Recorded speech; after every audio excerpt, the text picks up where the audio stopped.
Assalamualaikum warahmatullahi wabarakatuh.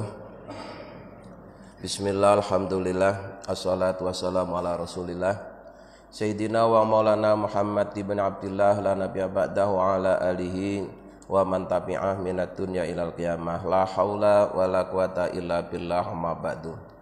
Hadirin ma'asyiral muslimin hafizakumullah. Pagi ini akan kami bacakan penjelasan tentang aktivitas seorang abid.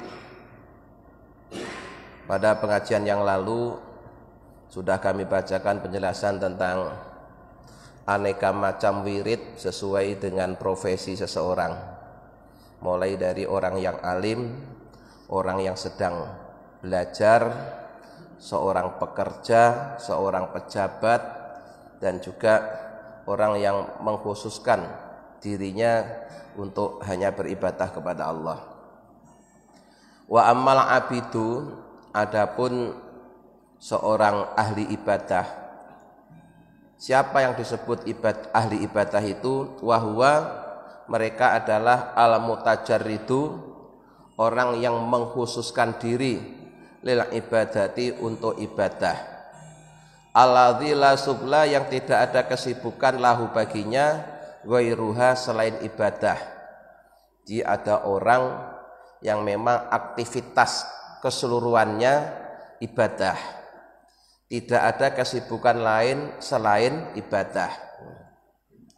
Walau tarokal ibadata, seandainya dia meninggalkan ibadah, lajalasa batolan, niscaya dia akan duduk nganggur, duduk yang tidak melakukan apa-apa.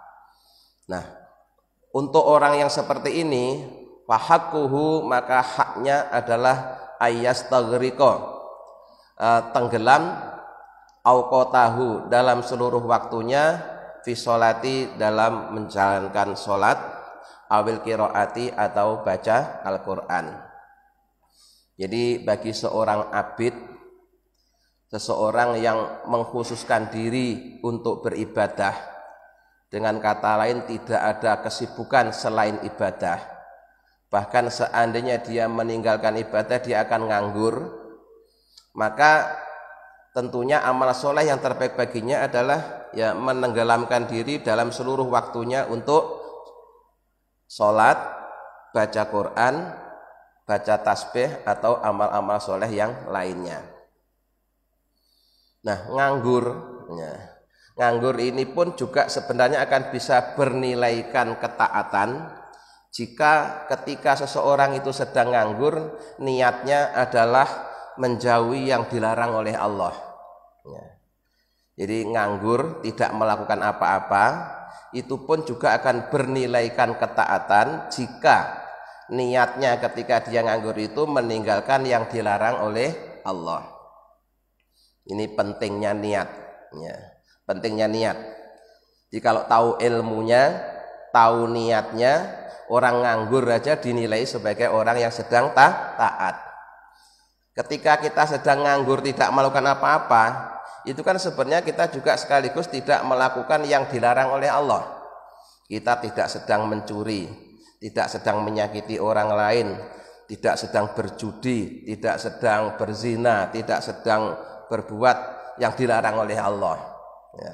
Maka mari kita upayakan agar seluruh waktu yang kita miliki ini bernilaikan ibadah dan ketaatan, termasuk ketika kita sedang nganggur, ya, niatkan nganggurnya itu karena sedang meninggalkan yang dilarang oleh Allah. Maka tidur itu juga bisa bernilaikan ibadah. Kenapa? Ketika tidur kan kita tidak bisa melakukan yang dilarang oleh Allah. Maka tidurnya juga dalam rangka menjauhi yang dilarang oleh Allah. Nah, ketika dia sedang tidak nganggur, maka sibukkanlah dirimu untuk menjalani sholat-sholat sunnah. Ya, sholat-sholat yang tidak terikat waktu itu banyak sekali. Atau membaca Al-Quran bagi yang sudah bisa baca Quran. Di antara wirid atau zikir yang paling utama itu adalah baca Quran. Karena ketika sedang baca Quran itu seorang sedang berdialog bersama Allah. Dan nanti Pak, di akhirat Al-Quran yang kita baca itu akan memberi syafaat kepada kita. Nabi bersabda, Iqra'ul Qur'ana fa innahu ya'ti yaumal qiyamati syafi'an li ashabihi. Bacalah olehmu Al-Quran, karena Al-Quran itu nanti di akhirat akan datang memberi syafaat bagi orang yang suka membacanya. Dan syafaat yang diberikan oleh Al-Quran itu istimewa, beda dengan syafaat-syafaat yang lain. Bedanya di mana? Begini, kalau syafaat selain Al-Quran itu bisa jadi kita sudah masuk neraka, sudah disiksa, kemudian terus kita disyafaati, kita dibebaskan dari siksa tersebut, tapi sudah pernah disiksa. Itu kalau syafaat-syafaat yang lain ya.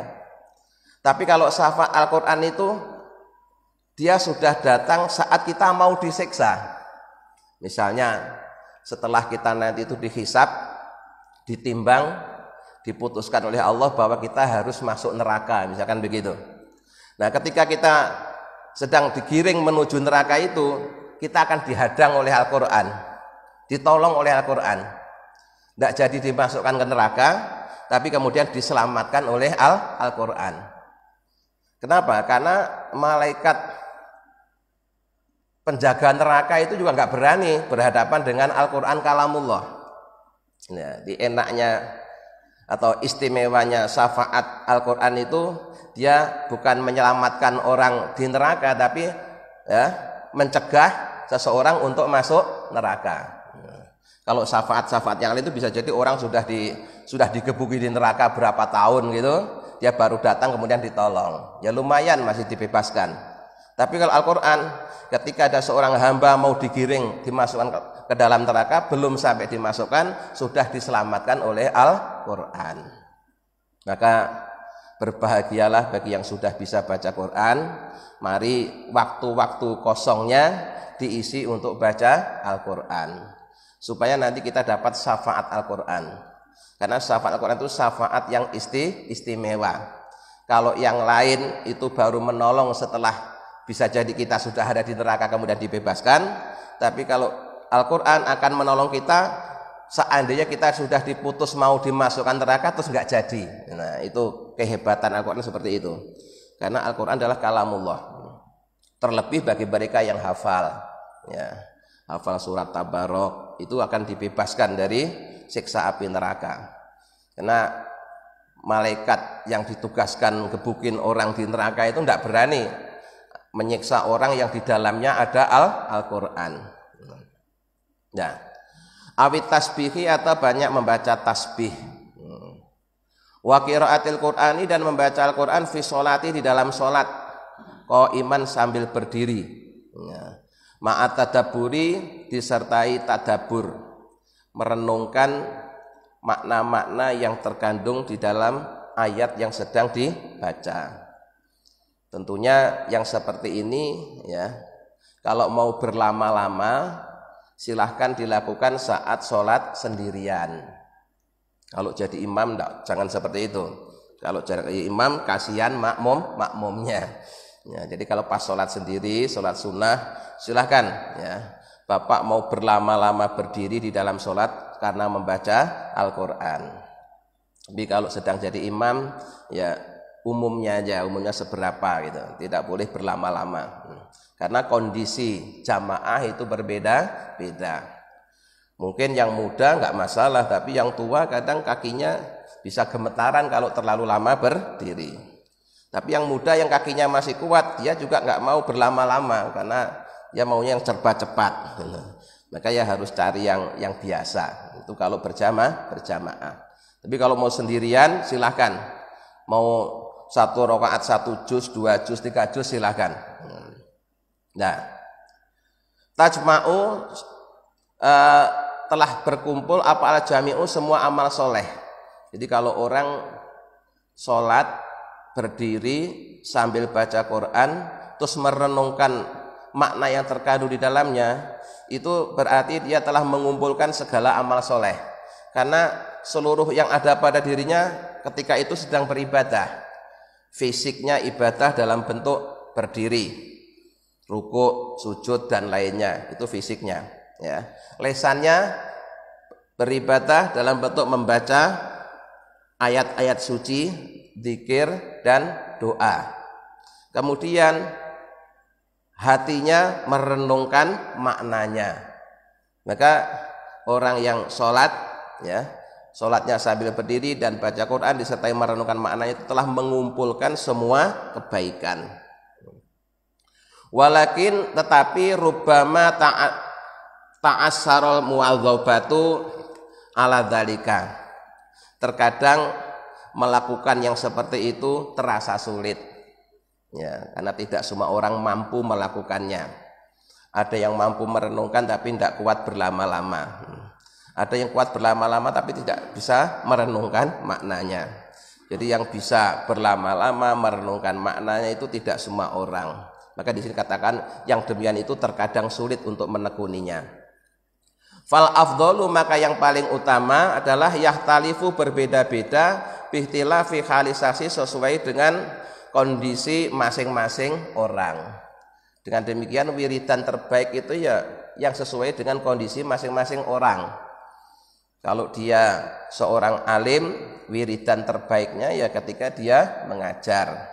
Kalau dia seorang yang sedang belajar, seorang santri, seorang mahasiswa, wiridnya yang terbaik ya saat dia menekuni ilmu yang sedang dipelajari. Kalau dia seorang pekerja pelayanan masyarakat, wiridnya yang terbaik ya saat dia bekerja melayani masyarakat dengan disiplin. Kalau dia seorang penegak hukum, wirid terbaiknya ya saat dia menegakkan hukum. Kalau dia seorang pekerja keras, wiridnya yang terbaik saat bekerja keras yang kemudian sebagian hasilnya disedekahkan. Itu yang terbaik yang seperti itu. Ya, jadi tidak bisa dipukul rata, tidak bisa disamakan. Yang bisa disamakan dan memang tidak bisa ditawar itu adalah amal-amal soleh yang hukumnya wajib. Ya, kalau yang wajib tidak bisa ditawar lah. Nah, sholat 5 waktu itu apapun profesi bapak tidak boleh ditawar. Tapi untuk amalan-amalan sunnah yang lainnya silahkan menyesuaikan diri sesuai dengan kemampuannya masing-masing dan sesuai dengan waktu yang dimiliki. Fayang duru, maka hendaknya memperhatikan sapal murid itu seorang murid, seorang yang menghendaki bertemu dengan Allah atau setidaknya mengenal Allah. Memperhatikan ila qalbihi, pada hatinya, fama yarahu, maka apa yang dia lihat, asyadda yang lebih memberikan yang lebih kuat taksiron dalam memberikan bekas dampak positif fihi dalam amal soleh. Jadi bagi seorang yang ingin kenal Allah, ingin bertemu dengan Allah, hendaknya setiap dia melakukan aneka macam amal soleh kemudian dievaluasi. Dari sekian amal soleh yang saya lakukan itu mana yang paling memberikan dampak positif dalam diri saya, ya. Mana yang paling bisa kita tekuni, apakah baca Qur'annya, apakah sholat sunnahnya, atau puasa sunnahnya, atau yang lain-lainnya. Silahkan ya, yang jelas masing-masing orang bisa jadi beda-beda.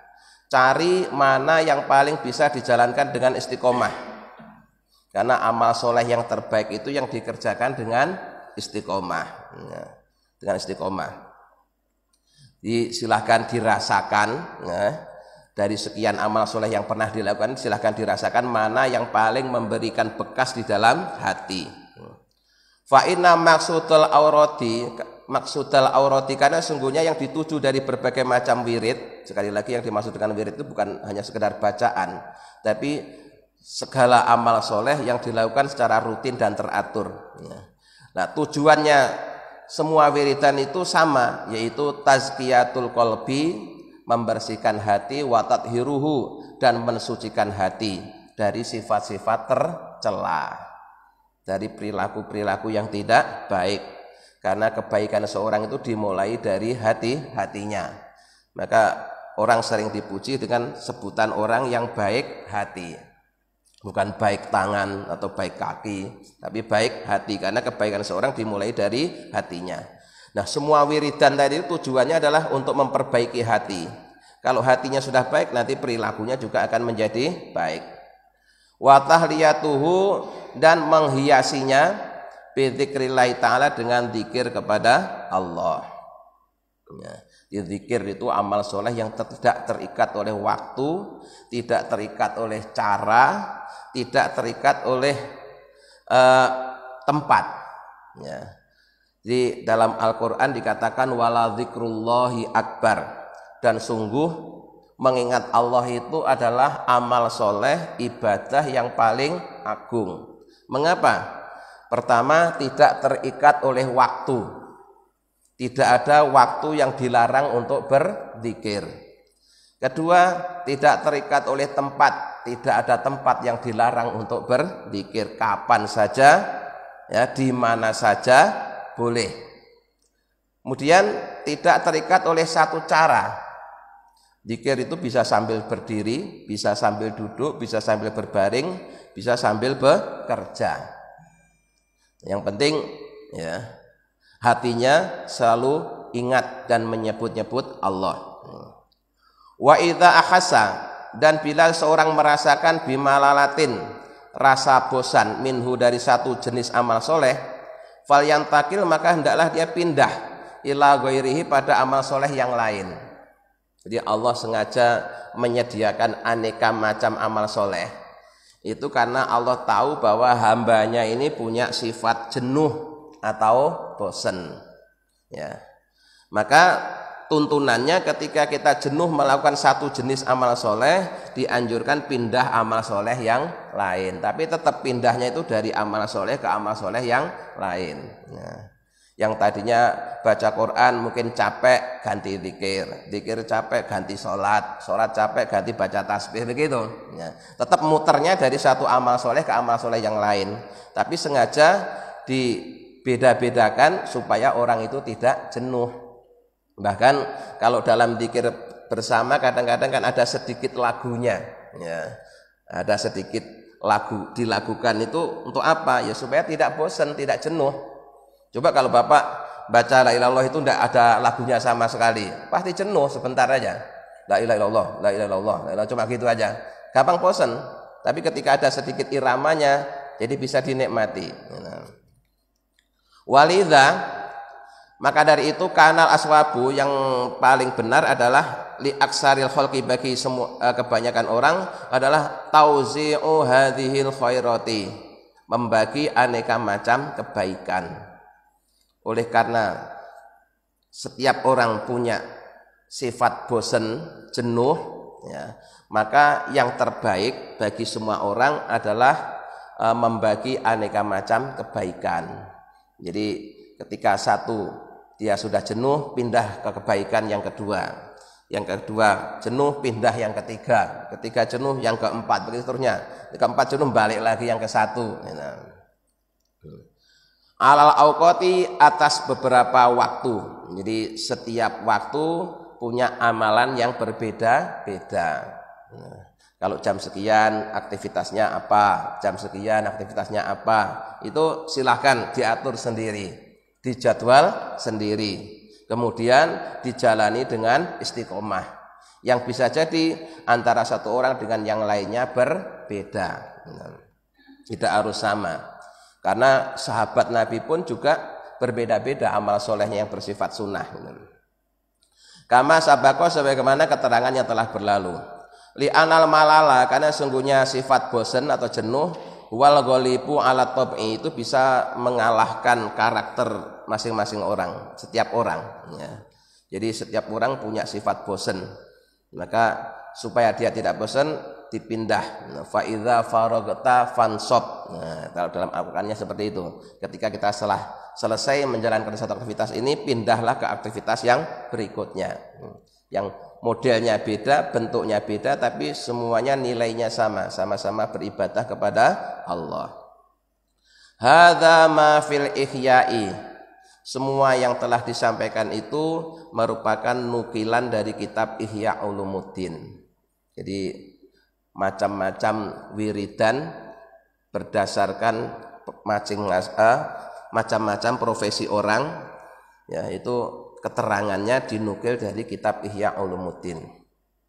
Muhimmatun berikut ini ada sesuatu yang penting. Ya, sebenarnya semuanya penting, tapi ini ada sesuatu yang perlu disampaikan lagi. Nah, ai fi bayani afdhalil a'mali, artinya menjelaskan amal-amal yang paling utama. Wa kaifiyatiz dzikri, dan cara berzikir. Jadi berdasarkan pengalaman para ahli zikir, ketika kita berzikir baik mengucapkan kalimat Allah maupun kalimat la ilaha illallah, itu ada teknik-teknik tertentu, Pak. Ya. Makanya kalau Bapak ngelihat orang zikir, itu ada yang kadang disertai gerakan tubuh, ya. Baik dengan manggut-manggut, ya, atau dengan geleng-geleng, atau dengan menggerakkan tubuh yang lain. Itu sebenarnya semuanya itu ada ilmunya, ya. Bukan sekedar asal gerak, juga bukan gerakan orang ngantuk, bukan itu. Ya. Itu ada ilmunya. Ya. Ini nanti akan dijelaskan salah satu contohnya ini.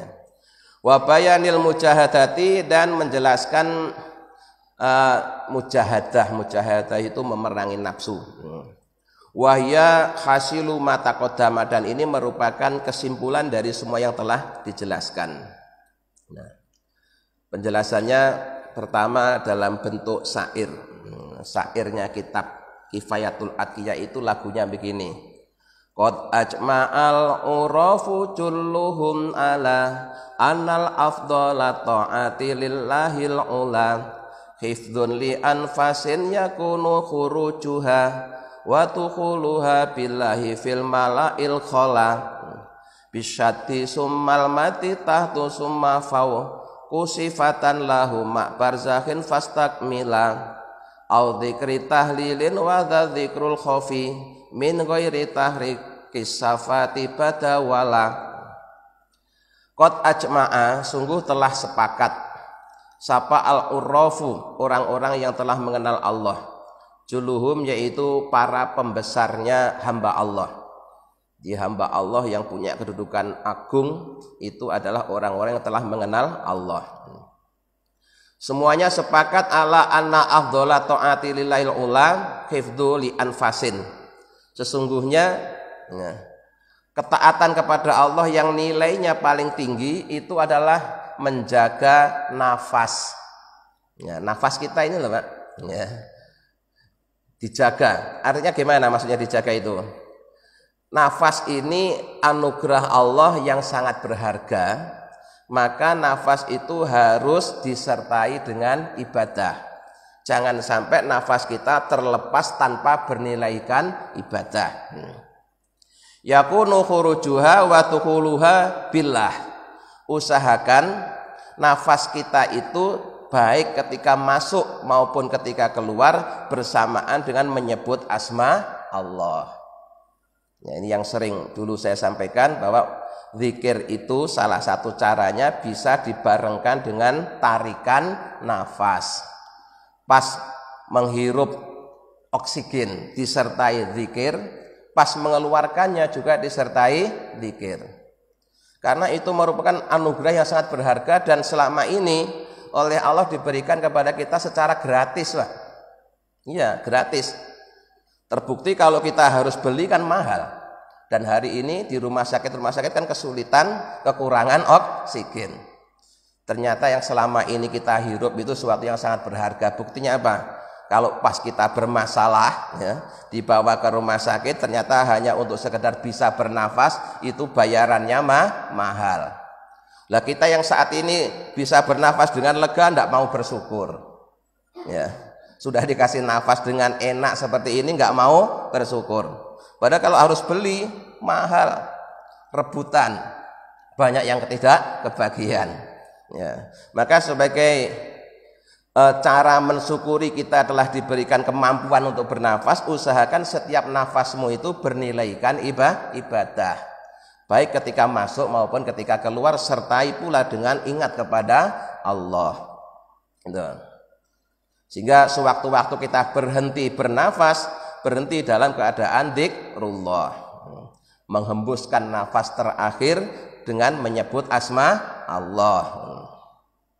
Nah, fil mala'i khola, Dan itu dilakukan baik di saat dia sedang berada di depan jamaah, di depan orang banyak, bareng-bareng, maupun sedang sendirian.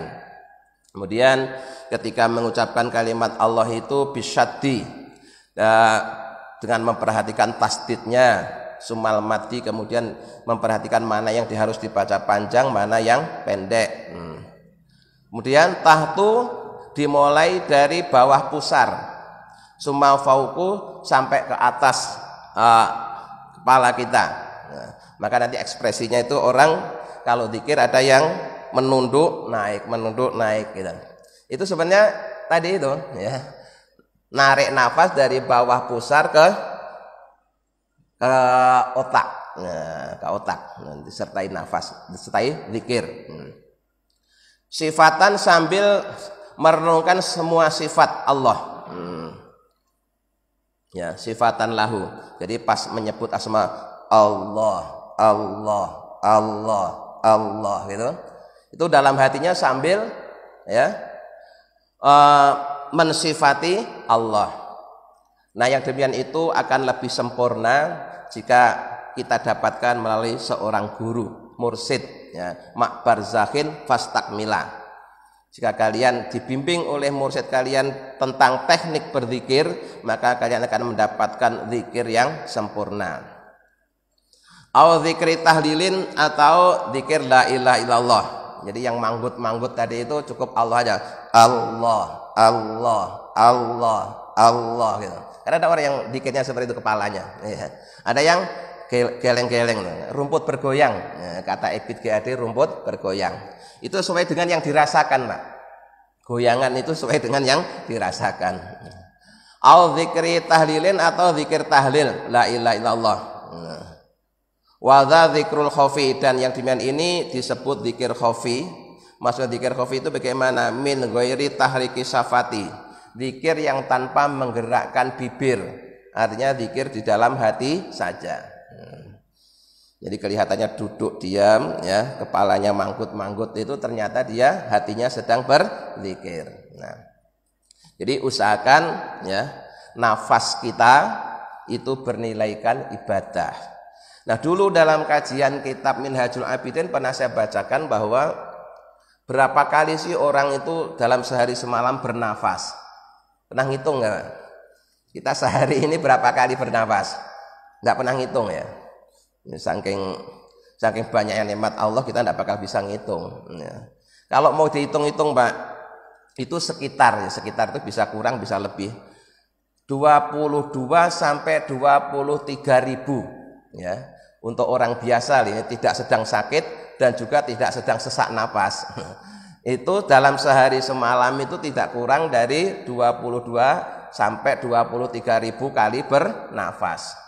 Nah, itu kalau setiap nafas itu selalu disertai zikir kan udah luar biasa ya. Sehingga kapanpun nafas kita berhenti dalam keadaan berzikir.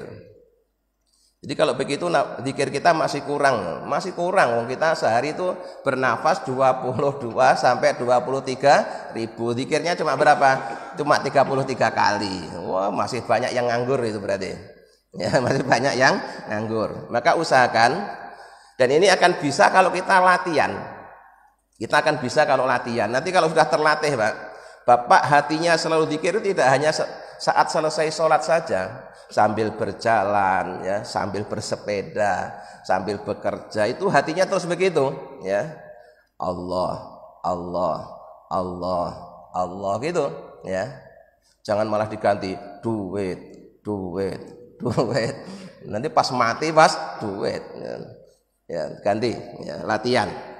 Semuanya bisa karena biasa, maka perlu latihan ya. Dari tadi nasihat yang masih dalam bentuk syair. Nah, sekarang penjelasannya, yakni artinya qad ajma'a, sungguh telah sepakat sapa mu'dhamul arifin, agung-agungnya orang yang telah mengenal billahi kepada Allah Ta'ala, ala ana afdhola ta'ati lillah, sesungguhnya ketaatan kepada Allah yang paling utama adalah hifdzul anfasi, menjaga nafas, tarikan nafas. Wa huwa mura'atuha, yaitu dengan cara menjaga nafas bihaitsu la yasrifuha, dengan tidak dikeluarkannya illa fi taatillahi, kecuali dalam taat kepada Allah.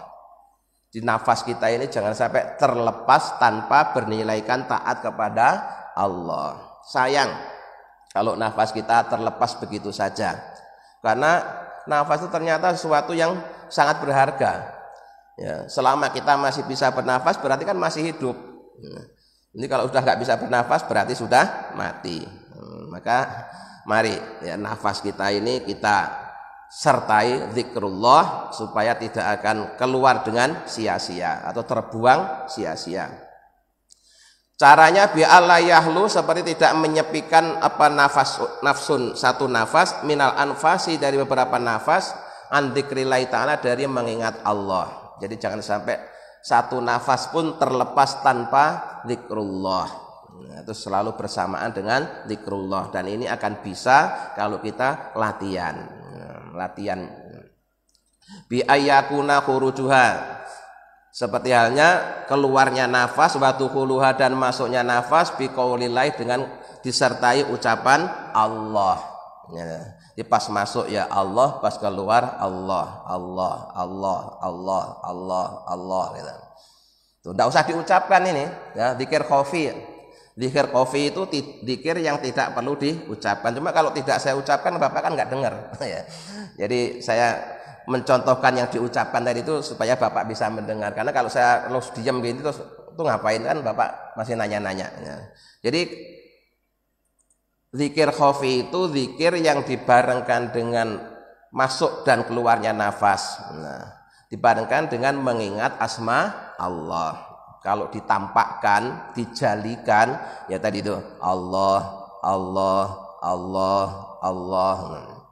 Nah, wala farqa, dan tidak ada perbedaan baina ayyakuna bi khatratil mala, baik di saat dia bersama orang banyak, ayil jamaati, yakni berjamaah, au fil kholam, atau sedang sendirian ya kita latihannya bersama-sama. Setiap selesai sholat latihan dzikir. Nanti lama-lama Bapak sambil pulang, sambil jalan, sambil bekerja, sambil masak, sambil beraktivitas, itu selalu nafasnya selalu bersamaan dengan dzikrullah. Sehingga sewaktu-waktu nafas itu dicabut oleh malaikat Israel, juga pas dicabut itu pas dzikrullah. Sehingga man akhiru kalamihi la ilaha illallah dakhalal jannah. Barang siapa kalimat terakhir yang dia ucapkan sebelum meninggal adalah kalimat la ilaha illallah, maka dia akan masuk surga. Nah, itu ternyata tidak gampang, harus latihan. Latihannya kapan? Waktu kita masih hidup. Nah, waktu kita masih hidup. Kalau waktu masih hidup tidak pernah latihan, ya jangan berharap nanti mau mati bisa. Wong yang sudah latihan aja belum tentu bisa. Ya, yang sudah latihan aja belum tentu bisa, apalagi yang tidak pernah latihan. Nah, kita jangan mengandalkan orang yang membimbing kita. Memang tuntunannya kalau kita sedang menungguin orang sakit yang sudah nazak, ya sudah sakaratul maut, kan kita yang nungguin itu disuruh mengajarkan yang mau meninggal itu untuk menyebut asma Allah. Nah, itu cara ngajarinya. Kalau kita khawatir pakai kalimat la ilaha illallah terlalu panjang, ya pakai kalimat Allah saja, ya dibisikkan dalam telinganya Allah, Allah, Allah. Terus nanti kalau dia sudah bisa menirukan, ya udah berhenti, jangan diajak ngobrol. Nah, jangan diajak ngobrol. Nanti kalau diajak ngobrol, dia ngomong lagi, bimbing zikir lagi. Ya. Jadi istilahnya ditalkin. Ya, ditalkin itu dituntun baca kalimat thayyibah. Yang ditalkin sudah bunyi la ilaha illallah, rupanya dia lupa, ada yang belum disampaikan. Pak, sertifikatnya ada di mana? Makanya nyebut di lemari. Wah, pas bilang lemari terus mati. Nah, akhirnya kalimat terakhir yang dia sebutkan adalah bukan la ilaha illallah tapi lemari, gara-gara anaknya nanya sertifikat tanah. Kurang ajar itu. Ya, jadi sekali lagi mari ya. Kalimat la ilaha illallah itu yang terbaik sebenarnya, tapi kalau terasa sulit ya, karena kan kondisi orang nazak itu kan beda-beda ya, maka kalimat yang paling pendek ya itulah kalimat Allah, Allah, Allah. Kita bisikkan dalam telinganya ya. Kalau dia sudah bereaksi bisa menirukan, sudah diam, Jangan diajak ngomong yang lain. Kalau ternyata dia nanti ngomong lagi yang lain, ya bimbing lagi, begitu seterusnya. Nah, harapannya kalimat terakhir yang dia sebut adalah nama Allah Subhanahu wa Ta'ala. Pagi ini sampai di sini dulu, baru menjelaskan tentang salah satu cara melafadzkan dzikir khafi, kalimah Allah. Allah yang disertai dengan bersamaan dengan masuk dan keluarnya nafas. Insya Allah nanti dalam pengajian berikutnya itu kalimah la ilaha illallah nanti insya Allah ya. Mudah-mudahan dengan bimbingan Allah kita bisa mengamalkannya. Amin ya rabbal alamin. Allahumma sholli ala sayyidina Muhammad wa ala sayyidina Muhammad alhamdulillahi rabbil alamin. Allahumma inna nas'aluka imanan daima wa yaqinan shadiqa wa qalban khashi'an lisanan dzakira wa rizqan halalan wa ilman nafi'an salihah. Allahumma ja'alna wa auladana wa dzurriyyatina wa talamidana min ahlil ilmi wa ahlil khair.